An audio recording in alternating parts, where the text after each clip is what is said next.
Hello, friends. Welcome to Experience Data Talk, a show featuring data scientists and technologists from around the world. This is episode number 104. Today, we get a chance to learn from Karen Howe. Karen is an engineer, a tech reporter, speaker, and fantastic visual storyteller. She has that unique ability to take very complex, techie topics and making those ideas simple and easier to understand, both by the way that she writes about those topics, as well as how she visualizes them.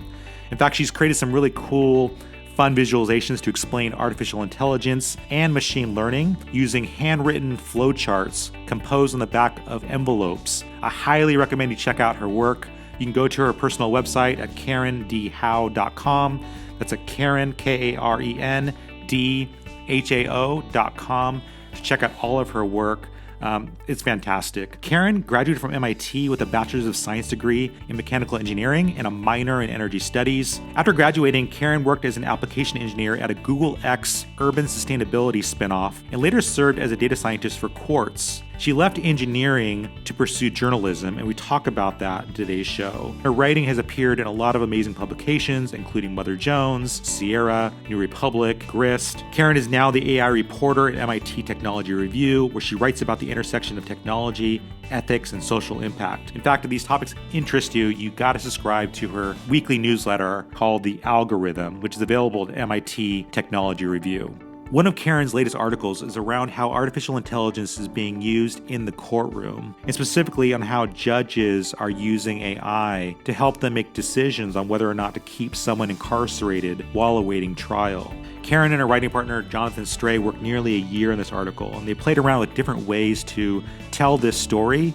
And through this process, they ended up creating a very cool interactive data visualization to help educate us all on how this AI works and the complexity and also the issues and problems with using AI in judgments. Now, I had a blast chatting with Karen. She talks about her career move and how she went from engineering into tech journalism, why she made that change earlier in her career. And she gives advice for any of us who are thinking about a similar career change, whether it's a career change within the same industry or switching lanes entirely and moving into something new. She also gives some solid advice for data scientists and engineers who are working on algorithms that are impacting people's lives. I learned a ton in this episode. I'm grateful for her insights. Let's get to today's show.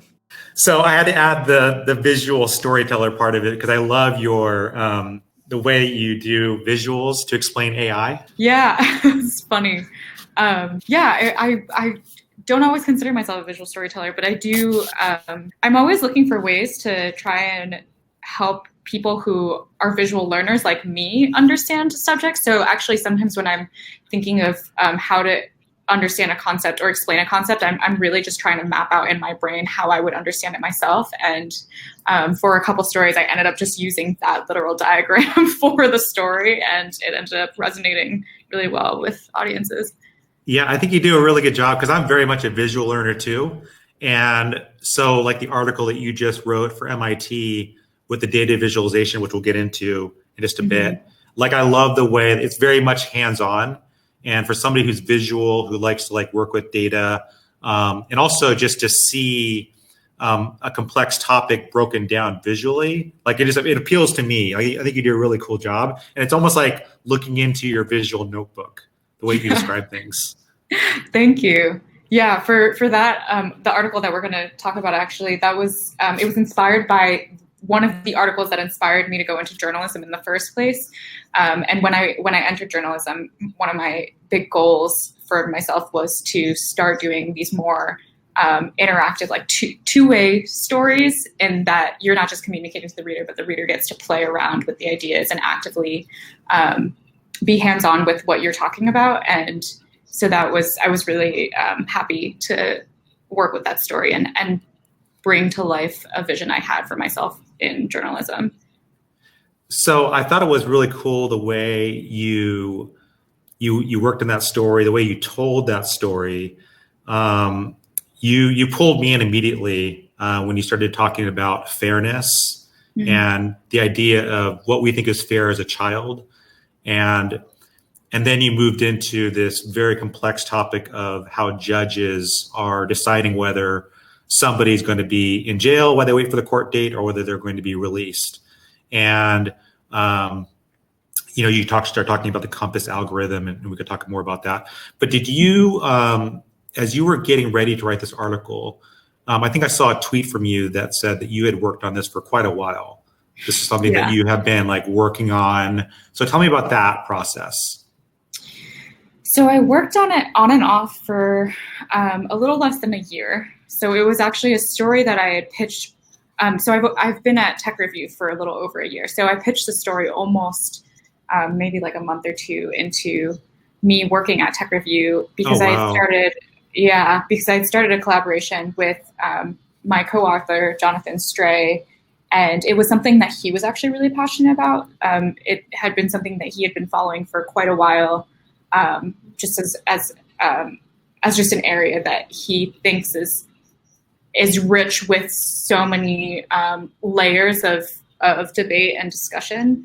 Yeah. And I was looking for stories that, like I said, could bring out this vision that I had for making my articles more interactive and making it a two-way conversation with readers. So when I started working with him, we came up with this as like the story that we were going to tackle together.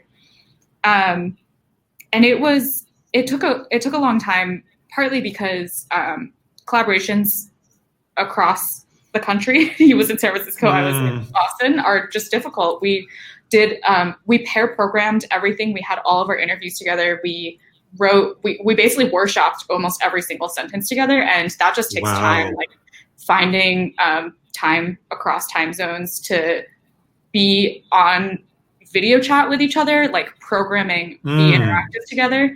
But it also took time because it's such a complicated topic and there's so much that has been done about it. And so we wanted to do it in a way that felt accessible to anyone who hadn't been swimming around in this topic for forever, but also we wanted it to add value to the existing conversation that was already happening, and striking that balance can be really challenging. So we spent a lot of time just reaching out to experts who had already been researching in this area and just asked them to talk to us about what their research was on. We read a lot of law review papers. We spoke to other data scientists or statisticians that had been working with the data that we ultimately worked with, all just trying to make sure that we had a 360 view of all of the different arguments and all of the different viewpoints that were happening in this space so that we could figure out exactly what we could say that was different and also accessible.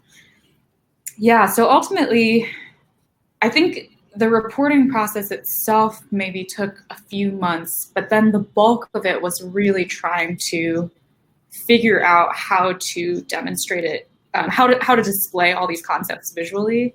And it was just a lot of sketching drawings on a whiteboard over and over again, trying to figure out which way we could visualize it and have it make sense to someone who's never come to this topic before.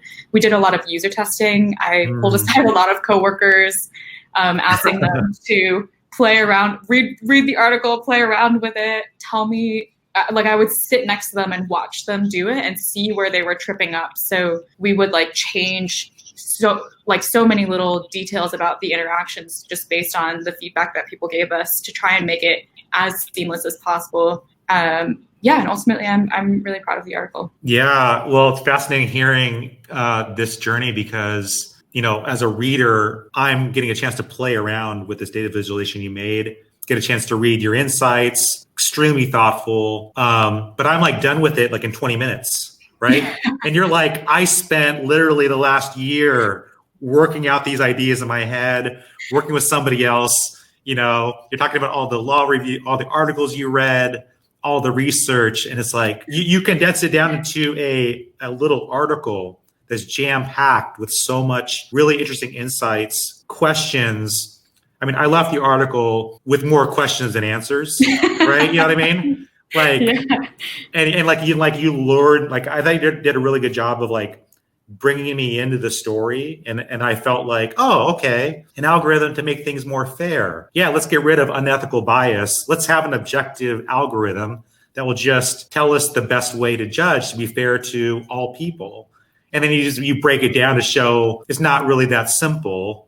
right? Mhm. And then when you break it down into race, it gets even more complex. So as you were working on this story, were you kind of like dreaming up different visualizations for how to like help people with because like it's one thing to like for you could have easily just like mapped it out. Like here's the visualization and kind of like told the story that way. But Yeah. instead you really wanted to make it interactive to bring us into the journey. Yeah, we mapped out a lot of different ways to tell the story, not just in the way that we were literally visualizing the data, like what shapes to choose, what colors to choose, but also the order in which we were introducing the visualizations. When we first started, actually, the idea was to just have one massive graphic, and then you would just play with it. And then I realized when I was like we started sketching out some like massive complex graphics, and I was looking at it and I was like, I can't read any of this. Like as the person who's like making this, if I like step away from it for a week and come back, I don't even remember what anything means anymore. So like, how can a reader come to this with like a fresh eye and be able to find it legible? So we tossed that idea, and then we started this idea of like having really simple visualizations that kind of build up to a bigger point one by one. And I started with just paper and pen and just like writing the order in which I wanted things to come, and then trying out different variations, because ultimately what I wanted was I wanted people sort of exactly what you said, which is like, I wanted people to get lulled into this false sense of security that like everything's gonna be okay, and then at the end of the story, you're like, "Oh shit! Like, Yeah. nothing is okay." And I just like kept playing around with the order in which to introduce the concepts to keep that suspense going or that false sense of security going as long as possible. So that was like, that was the dramatic effect that I was looking for. So I'm glad it translated well for you. Yeah. No, it totally lured me in, and I felt like, okay, this is cool. This is I was kind of excited about the prospect of having an algorithm to help judges be more just, more fair. And then as you just made the tasks more difficult with that slider, and I'm just looking at the numbers of people who were possibly reoffend, and I'm like trying to slide it over to make it, the least amount of people to be jailed that were not going to reoffend during that period. I'm trying, and then I'm just like, oh, this is getting more difficult. And then when you brought race into the picture, it just changed everything. And I'm like, I'm done. Karen, you killed me. I was pretty much done at that point. And I went back and I'm like, okay, I need to read through this again. Maybe there's a way that I can figure this out. But it's like, no, you can't. You really can't. It's a mess. It's a very, very difficult issue. And I'm glad you raised it, because it's something I never heard about. So you raised a very, very important issue. And I noticed that looking back at some of the articles you've written, you've always kind of gravitated toward these like social issues. Is this something that you just always been drawn to? Yeah, definitely. One of the reasons why I went into tech reporting is because I really care about the intersection of technology and society, and I really wanted to, as someone who has an engineering background, I thought the big contribution that I could add to these tech and society conversations was like a genuine grounding in the technology, how it's being built, who is building it, the literal mechanics of how machine learning algorithms work, how artificial intelligence works, and then having that translate into, okay, so how does it change people's lives? And the part of it is just because I want readers to really understand how much of just to develop a more nuanced understanding of how technology is shaping society. Because I think sometimes conversations around this topic can get really detached from how developers or engineers themselves are thinking about the way that they build technology. And so the like policymakers, the public, and the technologists are all just on completely different pages about what's going on. And I kind of wanted to be that bridge. But also because as a technologist myself, when I was working in the tech industry, I remembered like seeing kind of unnuanced narratives about how the technology I was building was affecting society. And I would always just think like, this is just not true. Like the people who are writing these articles or telling these stories, they just don't know what they're talking about. And I wanted to avoid that problem and have, when engineers or technologists are reading my articles, to actually see, oh yeah, like I am doing that. And oh crap, like this is what happens when I do that to XYZ people or whatever the phenomenon is that I'm trying to introduce. So yeah, that was something that I was always interested in growing up. And I think that was like the main mission that I had when I entered tech reporting, was to be that bridge. I think it's very interesting that you finished school, engineering at MIT. You could have gone anywhere, and you went into engineering. You went into data science, and meanwhile, I was looking at your LinkedIn bio, and I see you're just beginning to write for these different publications. And that's very interesting. Like you could have been focused just on the math and on the sciences, and you just like, I need to tell these stories, these things that I'm going through, and create conversations, get people thinking about these different topics. And then you transition entirely into reporting. And I was kind of curious about that switch for you. Is that because you could have just continued, working in engineering and then writing on the side, but you made the switch. Tell me about that. I knew very quickly after I graduated from MIT that I would not find fulfillment in the tech industry. And I'm glad I realized that relatively early. But essentially I was working at the company that spun out of Google X. It was the first startup to spin out of Google X. And I actually had like a pretty negative experience during my first year there, because the reason why I was so excited to work there, I was really interested. I became an engineer because I wanted to tackle long-term complex challenges.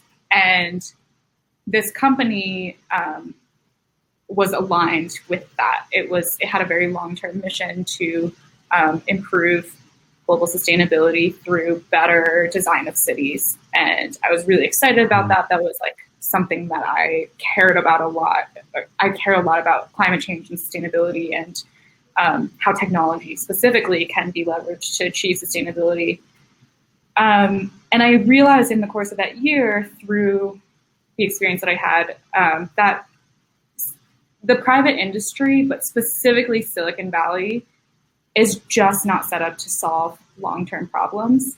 And what happened was, essentially in the year that I was at this company, the CEO was fired by the board because the board was unsatisfied with the amount of revenue that was being generated. And the company just pivoted into a smaller and smaller and smaller vision, until I felt like it was basically meaningless and it wasn't really doing anything close to what the original vision was. And it just made me really jaded really quickly. Okay. And I just realized my personality is just not good at working in these like hyper for-profit capitalistic environments. And so I immediately started looking into, well, what can you do that's not capitalistic in the US? You can work for the government, you can work for nonprofit, or you can go into journalism, which, I mean, technically is still, there are many journalism outlets that are for-profit, or however you want to call it, but there is like a universally agreed upon greater mission that you need to uphold in addition to the bottom line. And I wasn't too excited about going into government or nonprofit. So I was like, great, journalism it is.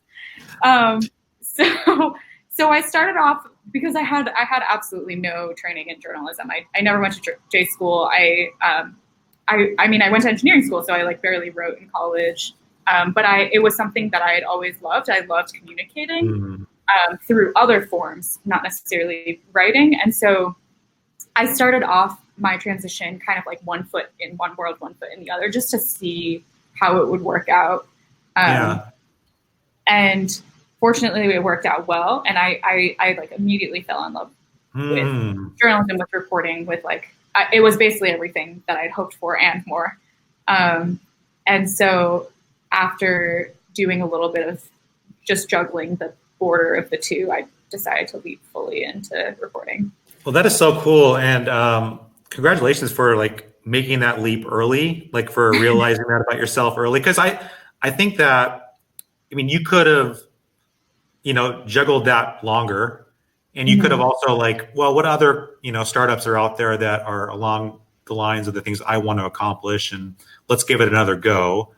You decided earlier on, like, nope, that was a good experience for me. I learned from it. I think I want to do something different. And I think by writing about it, I can make more of an impact. Yeah, I think my greatest strength and my greatest weakness is my impatience. I'm like incredibly impatient, and the moment I was like, I don't think this tech industry is for me. People are like, no, you should give it another try. I was like, forget it. Like, I'm done. You're done. Oh my gosh. Yeah. You move fast. How did your family react? Your family and friends, because they're like, you just finished this amazing degree at MIT. Oh yeah, I had a really fun conversation with my parents. They were cautiously supportive when I had the conversation, and I was. Oh, that's I was nice. It was really nice. Really nice. I basically told them I was very tentative going into this conversation because I had a really good salary, I had a really good setup, and I knew that my parents were really proud of that. Yeah, and sure. They were like, "Oh, like your degree was so expensive, but we're glad that it set you up for success now, and you're like, that's right, off to the races." And right. yeah, and it wasn't. It wasn't like completely out of the blue. I had conversations with my mom in particular about growing up. I had always loved writing, and that was a thing that I talked about, but it wasn't something that manifested into a concrete career vision. And especially once I went into engineering school, it was it like dissipated into something that would never happen. But right after I graduated, I did actually mention to my mom that I wanted to start picking up writing again, because it was something that I had enjoyed. And I specifically, inspired by a class I had taken in college, I was like, I want to start like trying this journalistic writing thing, because I used to pursue more fiction writing, but not really journalism.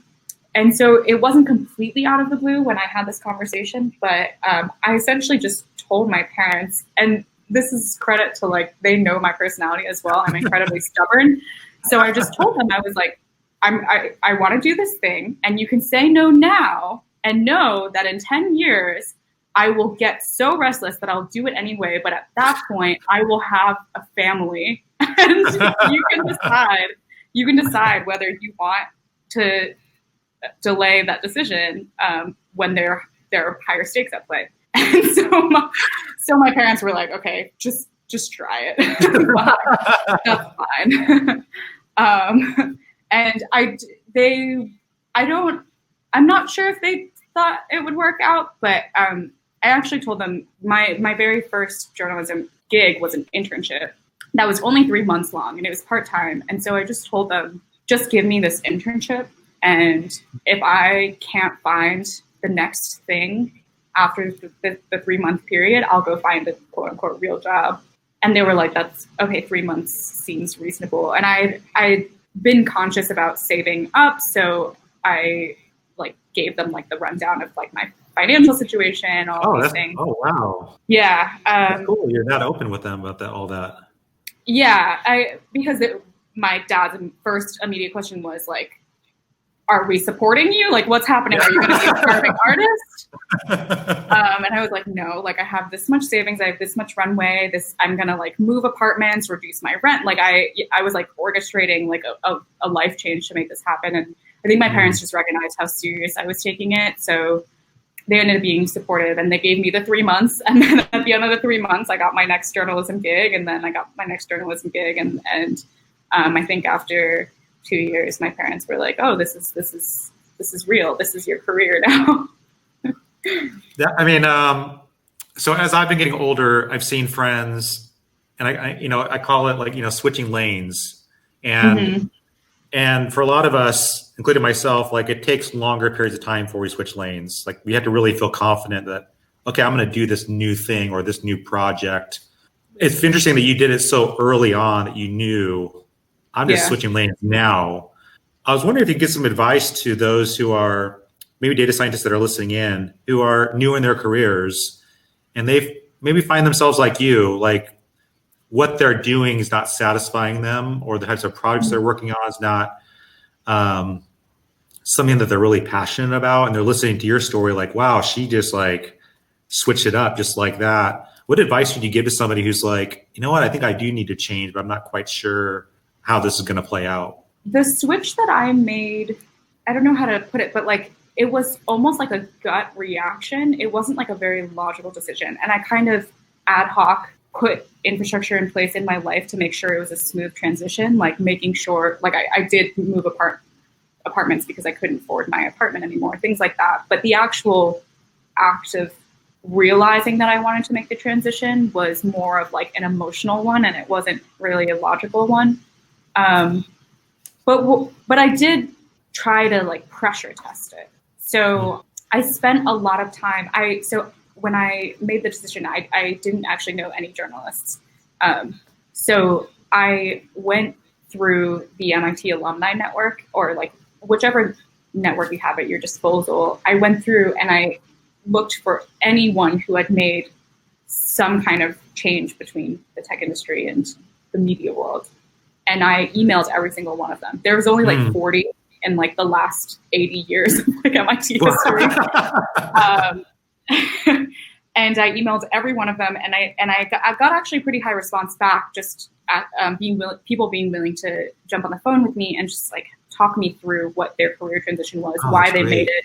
And those conversations really helped, because I could be like, oh yeah, I feel the same way too. Or like I would ask them like a lot of really silly basic questions of like, oh, were you scared about like writer's block? And like really like fundamental questions about what it might be like in my day-to-day when I was making that transition.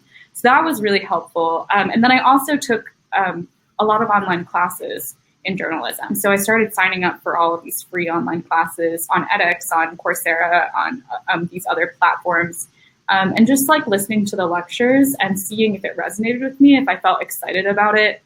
And the last thing I did was I actually started looking into graduate school programs for journalism, and I went and visited them, and I asked if I could sit in on the classes. So I was in the Bay Area at the time, so I went down to Stanford and asked to sit in their journalism program for just a day. I like followed the students around and listened to the lectures, and then later on, when I was applying, I went to like an information session at Berkeley, and same thing, like listened to the classes. And through all of that research, it made me a lot more confident. I was like, every experience that I've had thus far, learning more about this industry makes me more excited. And so I think even if I like end up doing this and it's like something that I totally end up hating, like at least I feel confident that I've done all the research possible leading up to this decision, and I'm not just like leaping into it blind. Later on in my career, as I've like made decisions about like when to take certain jobs or other things like that, I do a lot of exercises in thinking through what about my current job I like or dislike. And like I go to a lot of not anymore, but I used to go to a lot of journalism conferences where I would go to workshops about like career.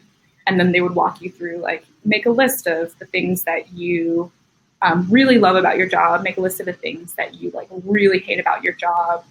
And now, like, figure out, like, are there roles that exist in your current company, or step number one, are there things that you can do in your current role that get you to have more of the things you love and less of the things you hate? Are there roles in your current company that you could switch into that do the same thing, or is this like a fundamental, like you need to like just like leave out of your company into a different role to achieve these things? And I would do a lot of exercises like that, just thinking through what agency I had in shaping what I wanted to be doing. Yeah, and the last thing, I don't really consistently do this, but I find it helpful, is every quarter I will write OKRs for myself. It's like OKR stands for Objective Key Result. It's a thing that I learned from the first company I worked at, because it spun out of Google X, and Google is like really big on OKRs. And it's a thing that I translated into my personal life, which every quarter I write down like my objective key results. So like, what are the things that if I achieve, like I want to achieve in the next 3 months, and then like, how will I measure my success? And then I just write down those bullets, and I almost never look at them again, but just the act of thinking about what I want to achieve makes me more focused in preparing for the next 3 months, and also evaluating whether or not these are things that I can be doing in my job, and these are things that excite me. Are your OKRs always like career specific, or are they like hobbies, other things you want to accomplish?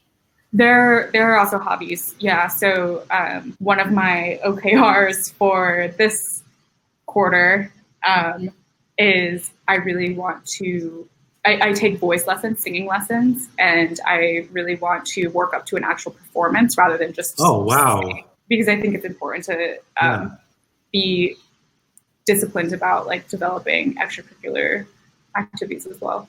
Yeah. Yeah. Well, it's so funny hearing you describe this whole process, because you know, when you initially said it was very much an emotional decision that you made on the spot, you actually had, you thought this through when you started to actually play this out, because you're like, you started to contact people in your alumni network, you know, other people that were journalists, you're like contacting them. You then actually like went to school, like went, you know what I mean? Like you were like very, very thoughtful. You do things that I wouldn't do, right? You're like, I'm going to go into a journalism class, sit with these students, like see what it's like. Should I go to graduate school and do this? Like, I just love that you're planning and all of this. Cause yeah, it was emotional. That kind of started it all, but then you're very methodical and like, okay, if I'm going to do this, I want to do this right. Yeah. I think I mostly do things out of anxiety. I was like, I already spent like 5 years learning this degree that I'm not even going to use. Like, I can't switch into something else and then spend another 5 years doing something that, and then like pivot into medicine or something. So like, I need to actually spend more time vetting my decision this time around. Oh my gosh, that is so funny. Now, no doubt you could totally just switch it up again. Your parents are like, I know. Sometimes I don't know. I'm like, I used to have like really long, like 5, 10, 30-year plans. Seriously? Wow. You know, like as like a high schooler, you're like thinking about your life, and even in college, because when you're in school, things are so structured. You think that life can be structured into these 5, 10-year plans. Like I had a 4-year plan throughout college, mostly because you have to make sure you're gonna like meet all of your requirements, but I just carried that into my professional life, thinking that that's like the way that the real world worked as well. And now I have like quarterly plans. I like barely plan beyond 6 months. Well, I love how methodical you are, and how much thinking you went into making this switch, and that you reached out to your network, finding mentors. Was there anything that was like a big reason why you shouldn't do it? As you were like, you're making your list of like, here are all these good reasons why I should move into journalism. Was there like some big things on the list that was like, yeah, this is like a big reason why I shouldn't pursue it? That's a good question. I definitely had people telling me reasons why I shouldn't pursue it, but I didn't necessarily agree with them. One of the concerns that I had was when I did reach out to journalists, like financial security was like a pretty big recurring theme. In the tech industry, that's not a thing that you ever have to worry about. And that was something that I spent a lot of time thinking about. Like I think I like looked up the average salary for a journalist, or I collected some data on like the average salary for a journalist, and I just envisioned what would happen if I was like a middle of the road journalist that always earned the average salary. Would I be able to have the lifestyle that I wanted to have, support my future kids in a way that I wanted to support them? And the answer was kind of pretty like it looked pretty bad. Like journalists don't make a lot of money, and I do like I love traveling. I love doing things that can be costly, and that was a tough thing that I considered. But it never once, I think, made me think, well, then I'm just not going to try it at all. Right. There were a couple other people who said to me at the time, there are a lot of journalists, but there are very few engineers. So, it seems like a waste that you're moving in the opposite way of the differential. And I kind of just thought, well, but there are not a lot of journalists who were engineers. Mm-hmm. So there's like a unique value add that I can bring, even if journalism itself is overcrowded. Have you found that your current schedule as a journalist, how do you keep disciplined with like your writing, your research, meeting deadlines? I'm kind of curious, like how you stay disciplined with everything. I am actually really undisciplined. Really? I'm like, yeah, this is like a really recurring, or it's like an evergreen challenge that I face in my life, because I have really bad time management, or I have really bad work-life balance. I essentially just work and have no life. And then I try to like build in these extracurricular activities, like going to singing lessons, but then they end up just stressing me out because they take a time away from like, the time I need to work. But I've found that I am just very extrinsically motivated when it comes to time management. So I'm very motivated by deadlines. So when I actually need to do something, like the only reason I do it is because the deadline's coming up. And if I don't write this article, my newsletter is not going to send out on time. And then, all of my readers on my, that subscribe to my newsletter are going to be unhappy, and my editor's going to be unhappy. And so when there are other things that don't have like pressing, like urgent deadlines like that, I'll create them. Like I'll tell my coworkers, like I'm promising you that I'll get you this thing by this time, to force myself to actually do the work, because otherwise I'm like the worst procrastinator ever, and I will just keep pushing it off again and again. That's interesting you say that, because just hearing your process for the career change, you were so like methodical and like, I'm going to do this, I'm going to do this, I'm going to do this. But then it's funny hearing you say you procrastinate about certain things, about writing. But that's fascinating to me, especially because this is something you're passionate about. But I think sometimes like there's something kind of, what I love about art and writing is that sometimes you need that deadline or that thing to kind of fire you up, to all of a sudden, like that's that motivation to get you to like write all night. And you're just like, oh my gosh, that felt so good to get that thing done by that time. But you needed that deadline to like inspire you. Yeah, exactly. That is exactly. And the other thing is like art is never done if you don't have deadlines. Like if I didn't have my editor checking in on me every week on the big projects that I'm working on, like give me the next update. How is this story going? If that weren't happening, I would just never, the stories, I would just keep like interviewing more people and rewriting the sentences over and over and over again. And at some point, because we have to publish things, I just let the deadline dictate when something is done. Mm-hmm. And I let my hands off. Yeah.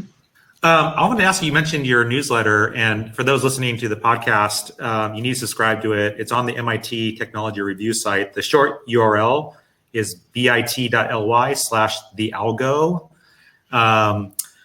So the algorithm, I thought it was interesting that, because you could have published like a weekly blog, right? Mm-hmm. It could have been a website, but you decided on doing a newsletter. Why the newsletter versus a blog or go to this page on MIT website? I can take no credit for that decision. It was a tech review decision, so it was a publication-wide decision, and tech review can't even take credit for that decision. I think the journalism industry at large has realized that newsletters are just a much more effective way to deliver our content to readers, because everyone is so overrun by so much information that unless it's like right there in your inbox, it's really hard to get people to consistently come to your site and read your articles. And so when I applied to the job actually had the newsletter attached to it. It was like, this will be your primary job, is producing this newsletter each week. And I've never written like a personal newsletter before, or a newsletter where I owned the entire production process. And I wasn't really sure how it would turn out, but I've really loved it. It can be really stressful because you're on the hook every week, but it's also the amount of engagement that you get compared to another story that you would just publish is that you can really feel the difference. Like, people will respond and they have questions, comments, share other articles, things that they think that I should know about, which is just not a level of engagement you usually get when you just publish on a site. Where do you come up with your different ideas for you have to do it every single week. A new article, new newsletter has to go out. I spend a lot of time, I would say like 75% of my job is reading and consuming information.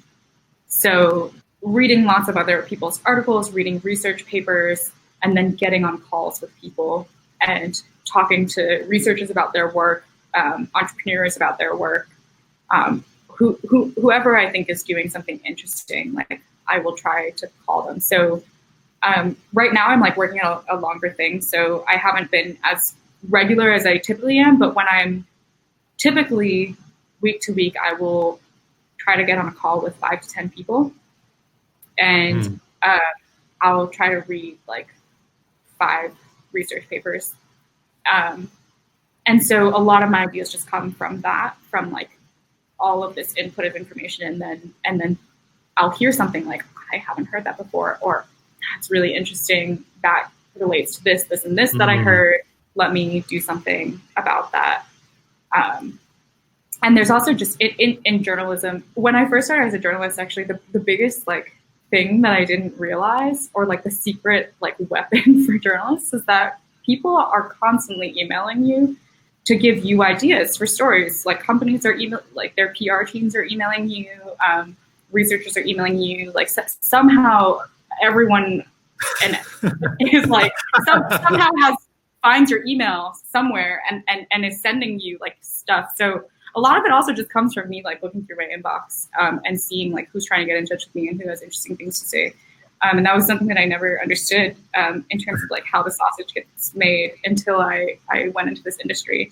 And that's also a really fun part of the job, is just having so many people at your fingertips that you can like start conversations with at any time. Do you find, because I can't even imagine all the email you're getting, but what about like kind of some of the spammy content or people that are trying to bother you? Like, how do you deal with, with all the email you're getting, how are you sorting through? I used to try and respond to everyone, and that didn't last very long, because I realized that if I did like a simple math calculation, if I even responded just like, thank you so much, but no thank you, it would take like 3 to 4 hours of my day. Oh, wow. So now, unfortunately, if it's not interesting, I immediately delete it.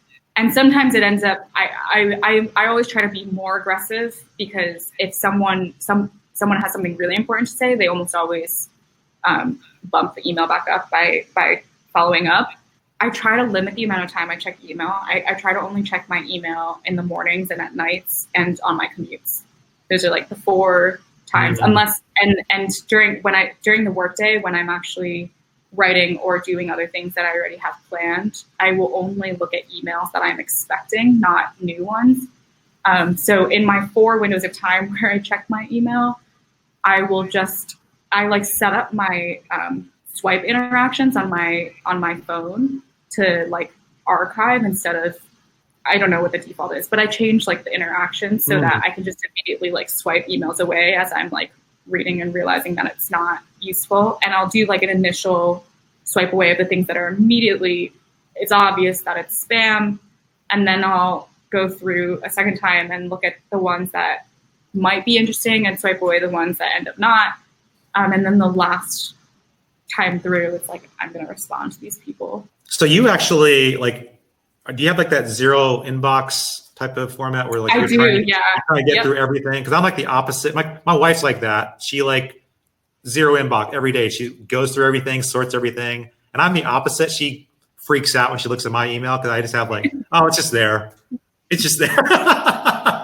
Yeah, I do. It really freaks me out too when I see other people's emails that it says like 9,500. Yeah. I'm like, I don't even know how you, like the moment I see that number, I just get stressed. So even when I have like 26 emails or what notifications, I get stressed. So I try to keep it down as much as possible. And I'm not inbox 0. I'm like inbox 15. That's really good. That's really good. Oh my gosh. So with your weekly newsletter, did this topic of how judges are using an algorithm to help them make decisions on whether or not to put somebody in jail while they wait for trial or to release them, was this an item that came up during your research for your newsletter, or is this something entirely different that you started to work on? It was something entirely different. Yeah, it was when my collaborator and I started chatting, and it was the research that he had done and the reading that he had done. And it was actually the story actually was a combination of 2 different ideas. He was really interested in doing a story on criminal justice, algorithms used in the criminal justice system. And we had also talked about doing a story just trying to explain fairness and bias as a concept. And it was kind of like both of us had come to this topic really interested in doing a story related to that.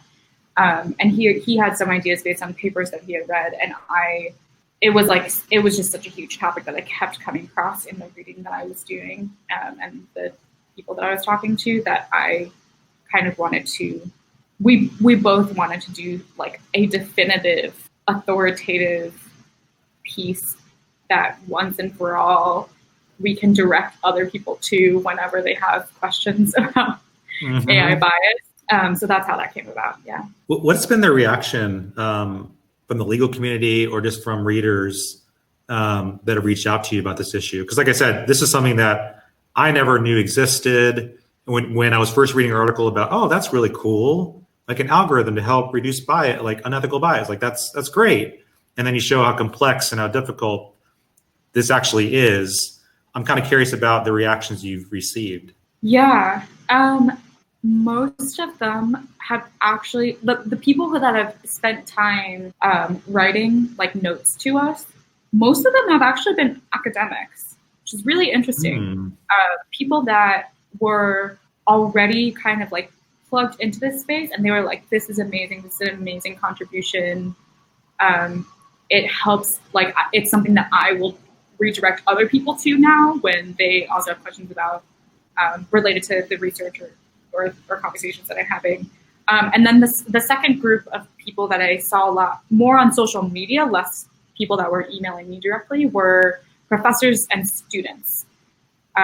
That like professors or teachers that are using this now as a teaching tool in their classroom to discuss some of the more complicated issues around this, or like conference organizers that are now using this in their workshops, and then students who are just like trying to learn about this because it's somehow relevant to the things that they're studying. There have been a couple people who were brand new to the topic that have also reached out to me, just expressing that like it's something that they've never really heard of or understood, and they really appreciate it. But less so that, because I think you are the rare instance where you're willing to actually sit down for 20 minutes to go through the article. I think I realized in hindsight that it's a pretty big time commitment. It's a big ask for people who have never come to this topic before and don't really understand what the payoff will be.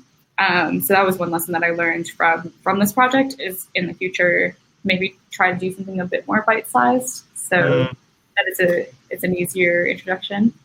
Well, I just thought like the way you made it interactive, I thought was very fun. So even for somebody who, like myself, coming to something I didn't know anything about it, and having that kind of interactive slider, and I was like, oh, I'm a judge here. I'm going to try to make it as fair as possible. And while doing that, I'm realizing it's very complex. Like it can never be perfect. There's always going to be people who would never reoffend, and they're still going to be in jail based on this algorithm. And so I thought, even if you're just kind of glancing through it, you get the point of how complex this issue is. As you were writing this story, did you have an ending in mind? Because it's so complex. I knew the ending by the time we finished all of our interviews. So we spoke to, I think we had maybe a dozen interviews with various legal scholars and a couple criminal justice advocates and other people. And typically when I'm interviewing people, I'm just in the back of my mind, I'm kind of already writing the story. I'll hear something and be like, oh, that's the perfect quote for here, and that's the perfect quote for here. And I was on, so I ended with a lot of insight from Andrew Selbst, who is a professor at UCLA. And when I was on the phone with him, just asking him questions about some of the things that I've been thinking about, what is the significance of this? How do we deal with it? What does this mean for society? He just articulated things in a really great way that I thought immediately brought a lot of the themes that I had been thinking about together in a way that made sense to me. So I immediately knew, I was like, okay, I want to end the story with his thoughts in some way. In terms of where the interactive ends, I knew at the very least that I wanted there to be a punchline about how complicated it was. And that was the process of using pen and paper and thinking about the best way to set up the punchline, what order the graphics should be coming in to have that effect. So yeah, and in a way, I by the time I was actually writing the story, once I'd finished doing all the research, I basically knew how I wanted it to go. I wanted to read to you something that you wrote in the beginning. This is actually from your article. This is actually the very first two paragraphs. You say, as a child, you develop a sense of what fairness means. It's a concept that you learn early on as you come to terms with the world around you. Something either feels fair or it doesn't. But increasingly, algorithms have begun to arbitrate fairness for us. They decide who sees housing ads, who gets hired or fired, and even who gets sent to jail. Consequently, the people who create them, software engineers, are being asked to articulate what it means to be fair in their code. And I read that, I was thinking about the engineer, the data scientist who's out there working on algorithms that is impacting people's lives in this way. And I was curious about what advice would you give them as they're struggling with these issues, because they're realizing, this is not just code. This is actually impacting somebody's life. Yeah, I have a lot of thoughts about this, and we're already up on the hour, so sorry. Didn't realize I'll try to keep it as short as possible. But the first thing that I really, really care about is, I think anyone who is working on these systems that are fundamentally making decisions about people's lives, is that they need to understand history. One of the things that I do in my job that surprised me when I went into covering being an AI reporter. I spend a lot more time reading about history and society because like the way that algorithms affect us is fundamentally human issues, societal issues, historical issues. There's this article that I really love. I think in the New Yorker that profiles Mark Zuckerberg after the 2016 election, and there's this quote that says like he never knew building this platform meant that he would confront like all of the messy questions that make up humanity, like what is freedom, what is fairness, like all like that's what we're talking about when we're talking about algorithms that are deciding things for people at this level. I don't think that the way that we currently educate data scientists and engineers achieves that deep appreciation for being interdisciplinary in that way. And I really think that that's like at a baseline, like just start reading more and like caring more about not just like the technical implementation or like the technical things that you're running up against in your job, but like if you are building an algorithm about for a particular community or like in a particular domain, just like read way more about that domain, the history of that domain, like problems and challenges that are faced in that domain. Like if you are building Compass, you should be reading a lot more about like criminal justice and criminal theory and, you know, the history of race relations in America. Like those are all things that you need to be considering when you're building these algorithms. But like day to day, I think when you're working on these things, I think taking initiative at your organization to set up processes to have these discussions.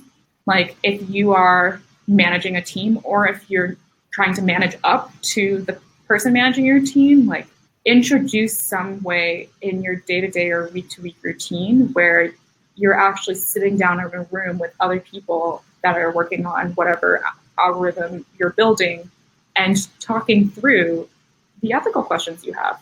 Since covering this area, I've come across like a couple grassroots initiatives. I mean, I'm based at Tech Reviews, like right next to MIT campus. So I'm mostly just observing like grassroots initiatives in academia of how like researchers themselves are grappling with this. But there have been a lot of pop-up reading groups where people will have like a book club, except instead of reading specific books, they'll like debate ethics questions that they face in their day-to-day work. And so like, I would highly recommend that too. If you're not getting the support that you need to think about these problems in your work, finding other outlets to bring together other data scientists or other engineers who are interested in having these conversations and having them outside of work. There's this one reading group at MIT called the AI Ethics Reading Group, where every week they meet and they someone in the group who will be in charge of that session that week will bring a central question that they want to debate with everyone, and then put together a reading list of research papers, of books, of articles, of other things that can help inform like the debate. And then people will show up if they're like interested in that debate, and it's an organic way for engineers, researchers to grapple with these things that they never thought that they feel ill-equipped to grapple with by themselves. So I think all of those things are ways that you can develop more infrastructure in your life, I guess I should call it, like more infrastructure in your life to support some of these decisions that you're making. And certainly one of those publications to keep you updated on these different issues is definitely reading Karen's newsletter called The Algorithm. And again, the URL to go directly to the MIT technology page to subscribe is just bit.ly/thealgo, bit.ly/thealgo. Karen, for those that want to connect with you, follow you, what's the best way for them to do that? They should follow me on Twitter. That's where I'm most active. And my Twitter username is _Karen Howe. And I also post a lot if they're specifically interested in AI, I post a lot there's this giant Facebook group called Deep Learning and Artificial Intelligence. that has like several million people in it. I'm always posting in there, Oh. posting updates on my articles. I also do post on LinkedIn, so if they want to follow me on LinkedIn, that works as well. Awesome. Well, Karen, thank you so much for being our guest on Data Talk. Yeah, thank you so much. Thank you so much for listening to this episode of Data Talk. We share out new episodes every single week, and you can find a full catalog of previous shows, including YouTube videos, on our Experian news blog. The short URL is simply ex.pn/datatalk. We always love hearing from our community, so if you have comments or suggestions for future shows, please reach out. You can find us on Twitter at Experian Data Lab. You can also email me directly. My email is michael.delgado@experian.com. And if you enjoyed listening to Karen like I did, make sure you subscribe to her blog. You can go to her website directly by going to karendhao.com. That's KARENDHAO.com. We'll talk to you next week. Take care.